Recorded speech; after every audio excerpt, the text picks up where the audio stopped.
Hello, Diablo II, fanatics and cursed minions. Ismail here, with more on my first season of PD2. Today we'll be talking about one of the main pillars of Endgame, mapping, and kind of asking and attempting to answer the question, mapping, is it good?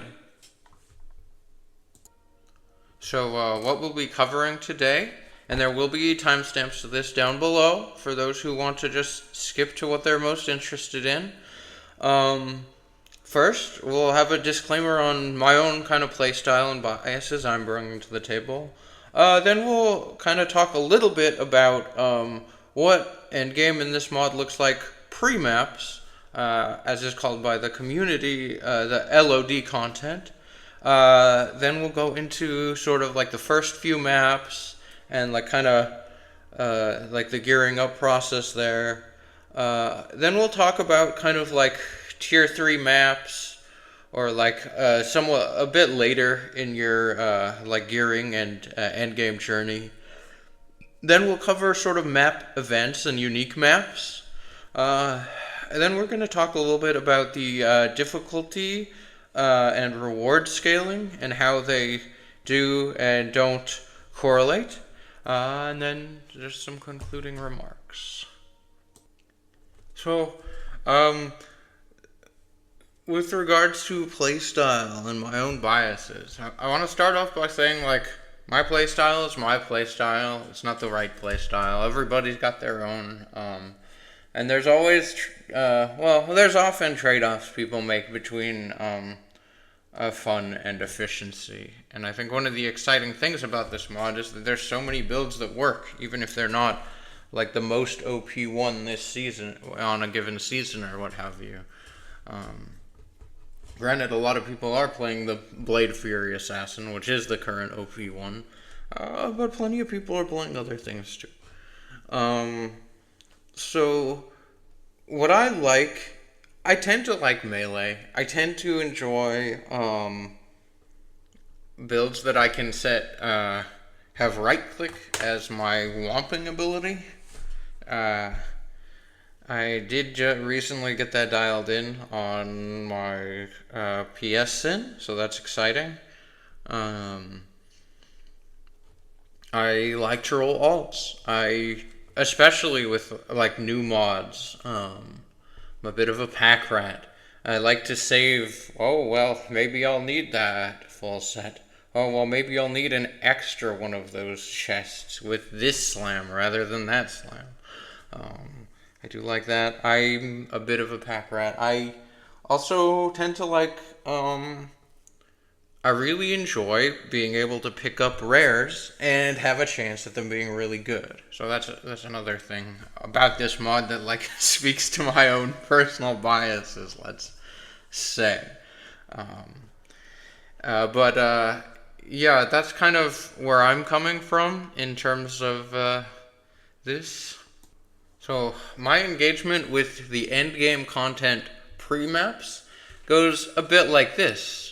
I did a bunch of Arcane Sanctuary before even getting through, like, the real, in Hell, of course, before even getting through, say, Hell Ancients or beating Ball in Hell. I did a bunch of Arcane Sanctuary. Then I did a bunch of, I ran a bunch of, like, Chaos Sanctuary and, Isual, as Isual is one of the key droppers in this mod. I ended up doing quite a bit of Blood Raven after that to kind of try and balance out my key acquisition. While continuing, and then after beating, which took I think a couple of tries and a little bit more gear. After beating the Hell Ancients, and then going through and whomping out Ball in short order after that, then I got the option of going after these corrupted zones, which a lot like terror zones. I set the area level to 85, so your chances of getting like more GG rarish items are higher. So I really tried a lot of those to see which ones like felt good with my Phoenix Strike build, which ones had enough density to feel like better than just a non-corrupted Arcane Sanctuary or non-corrupted Chaos Sanctuary or just non-corrupted Isual runs or whatever other key holder I needed at the time. And that was basically, I did that for a bit before I started really thinking about, like, okay, well, the difference between Arcane Sanctuary getting one shot by every hit and Act 4 stuff or Act 5 stuff getting one shot every hit is quite a bit. It was curiosity rather than efficiency that then drove me to try my first map before, without a bunch of skillers, without a bunch of mad endgame gear, without my Kiras at that point, and without any facets, etc. So the first map I actually did was, it was either white or blue Royal Tombs. At the time I understood, well, yeah, density is what you want, and obviously maps can roll higher density if they're higher tiers and, higher rarity levels, white, blue, yellow, unique. But higher density can also be dangerous if you're not killing things mega quickly. More dangerous, let's say. My first Royal Tombs, I was just like, well, we don't need all the density in the world. Let's just try this out and see what it's like. And it's because the resistances looked reasonable, or immunities looked reasonable. But I got in there, and there was so many undead. It was tough to leech effectively. I didn't have a bunch of. And honestly, my character still has a little bit of a gap in terms of mana and life after each kill for the farming gear. But, that first Lyric fight, the boss, every map has its own, boss. So for the Royal Tombs, it's Lyric. And he summons a bunch of ads periodically through the fight. Little charger ads. It was an epic fight. It took a few minutes, and it felt really good when we'd successfully done it. And then I think it dropped a Halls of Torture, and we'd already had a Horizon. So those are my next two. And after trying those two, I realized, oh yeah, not all maps are equal on all builds. These ones feel a lot smoother and better on my build. So I kind of that's kind of where I got a feel for okay, well, maps, yeah, they're you can modify them, but they're also tradable, and they're also, you get a lot of them, so you can pick which ones you actually want to do beyond just the criteria of not having them be resistant to your main damage type or one of your main damage types.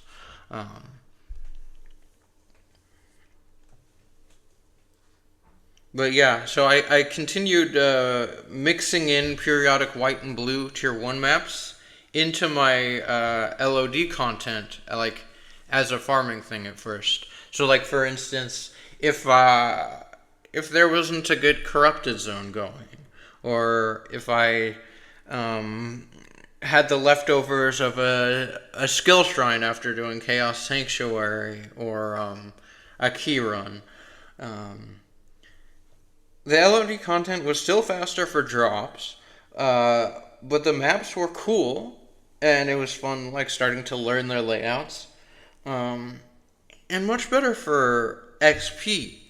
So for instance, T1 map white mobs are level 87 rather than 85 for corrupted zones, which is, your best case scenario for white mobs in LOD content. So yeah, that was definitely an adjustment ending up in in the early 90s with relatively little work. It was a little different. Not in a bad way, just different, rather than ending up in your mid 80s without really having to grind it out. But grind it out we did.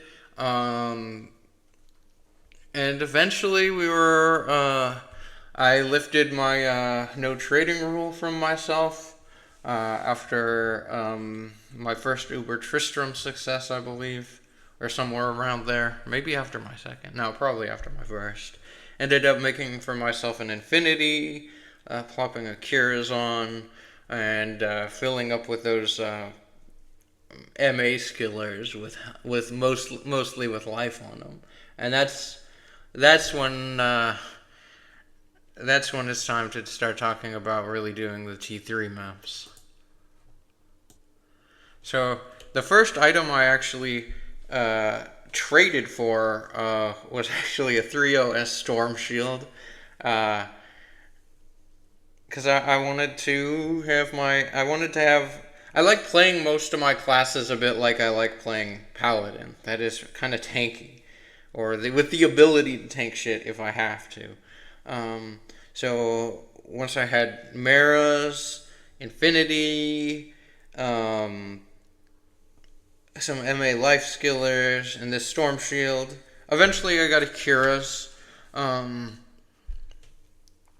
kind of noticed that the cold damage in Phoenix Strike wasn't doing much, so I went ahead and spec'd out of that and into more points in Shadow Warrior to really give map monsters something else to target besides just me and my Merc, which I also had managed to get a bit more PDR gear onto, and some FHR, some really high FHR as well, which, for an Act 2 Merc really makes a difference. They can get stun locked pretty badly if you don't give them FHR. So with these kind of gear, and then eventually better water walks with percent block slam, better amulet and ring selection, etc. It became clear that yes, we can farm tier 3 maps now, not just as a novelty or to get the mats to do a boss, but now we can actually farm them to get drops in a timely manner. So that change, definitely for Phoenix Strike Assassin, the MA skillers helped a lot with that. Getting the Kira's helped quite a bit with that. I still have a couple of slots of facets I want to put in, like chest, for instance, and possibly into a different bar tux, if I can make it work for a decent deal. So my build isn't done currently. My farmer, basically, my PSN, but it is currently able to knock out the T3 content, and it definitely. So my first tier 3 map was a Kyrgyzstan marketplace, and I had to run away from the boss in the ads he summoned. And those fire towers were extremely nerve-wracking. Going up against a rare pack or champion pack, unique or champion pack of fire towers was could chew up basically 2 full rows of juves on this first map. And then I kind of got into doing more Demon Road and River of Blood, these kind of T2 maps, it kept getting faster and smoother, with their nice simple, basically loop-based layouts. I want to say circuitous, but that's not correct. They are like a circuit, but that is not what the word circuitous in English means for some reason. Circuitous means indirect, and we don't have a word for like a circuit. because circuitous is taking up that spot in like the English language. This is weird, but it is what it is. Languages aren't the way they are because of logic. They're the way they are because of like random stuff that happened throughout centuries of time. I'm just glad that English dropped cases, unlike German. I'm not glad that German didn't drop cases. Well, yeah, sorry. The T3 maps. So we certainly had some trouble at first, both on the survival side and on the dealing damage in a timely manner side. But as we've continued to gear up, what's happened basically is can spend less time and money on re-rolling maps with like bad but non-catastrophic like modifiers for the foes, which is great. I can take a little bit of minus block right now. I can take a little bit of lightning resorb on them now. If they have a bit of plus health, it's not the end of the world. But it depends. Some of the mods haven't gotten any easier to deal with. For instance, the one that reduces the amount of physical damage you deal by a flat amount, still quite rough on my sustain. If I could upgrade to like an amulet per se with a bit more, with some like life after each kill and maybe even a bit of mana after each kill, that would go a long ways to addressing that kind of issue. But I'm not there at the moment, so we'll see. But for the most part, the build runs and sustains okay. It's not mega GG endgame, but it works okay. And it's fun to play. That's the thing. It's fun to play in the maps. Spoiler alert. The maps are fun. I keep doing them because they are fun.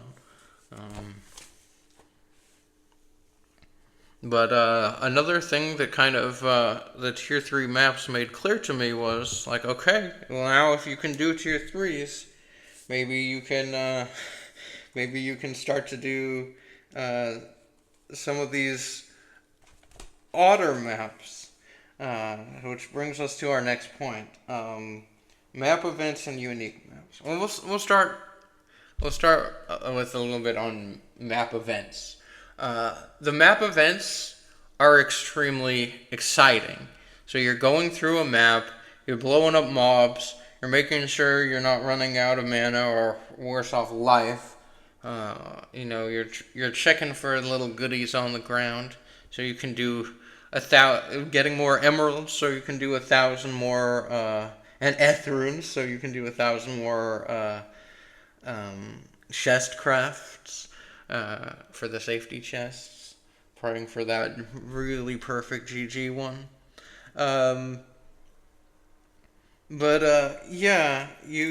You're doing that, and then you see a little message on the screen, like a dark wanderer appears, or you hear the sound of coins being jingled.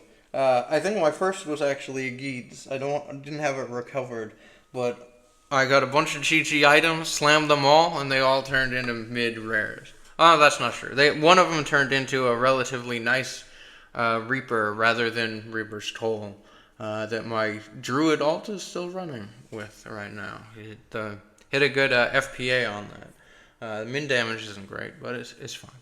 But in any case, the events are exciting. They have highs and lows. It's like the addition of the Vol Orbs, the Worldstone Shards, slamming.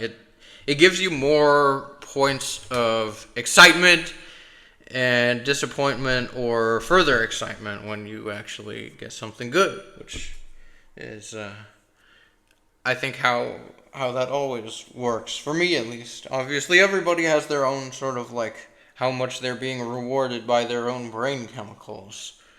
For different parts of the game. Some people, they're most rewarded by playing maximum efficiency and getting just the biggest GGest items.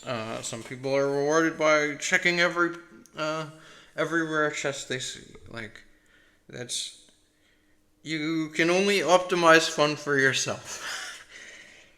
um, but yeah, so these events, you get some really cool ones.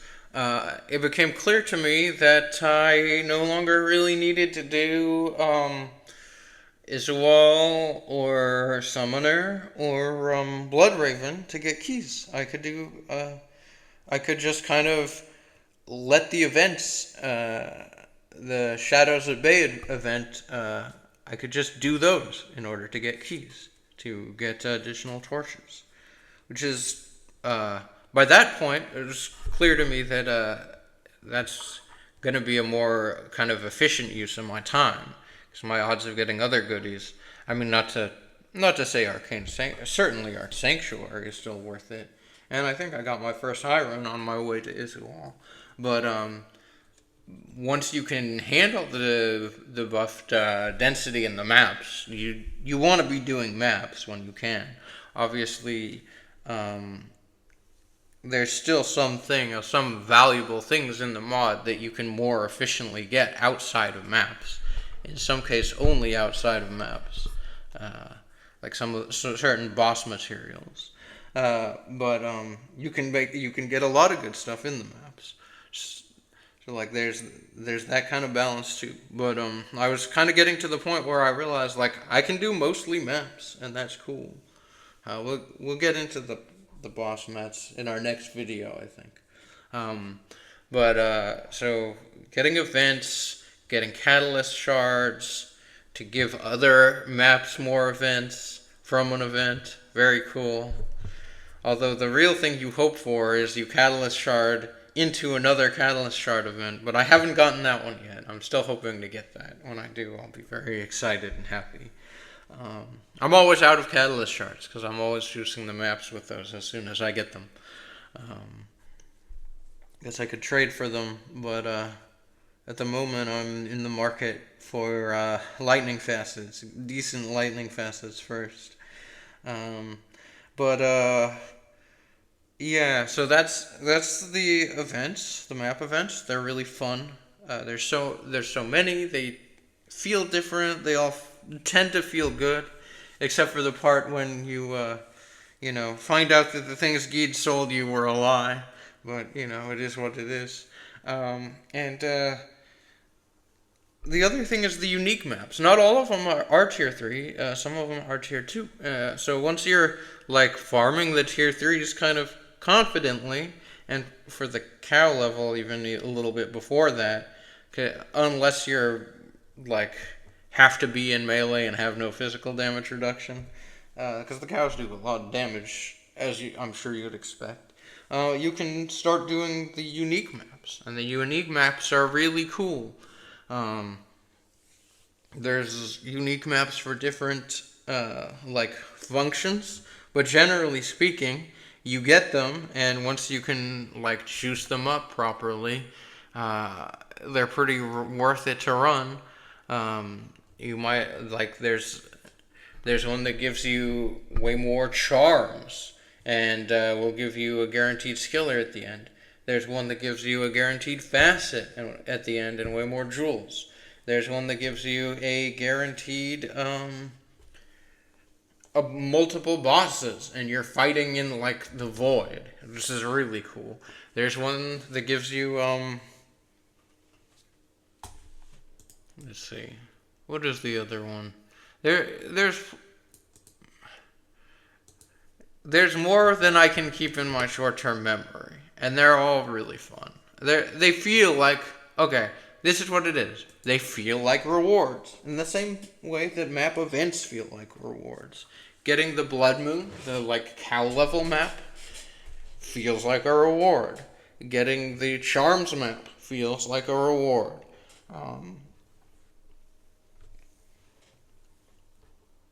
So that, I think they did well on. They're not so rare that you never get them. They're not so common that you get them all the time and they feel like just anything. And by contrast, make the other maps feel like worse in comparison. At least not to me.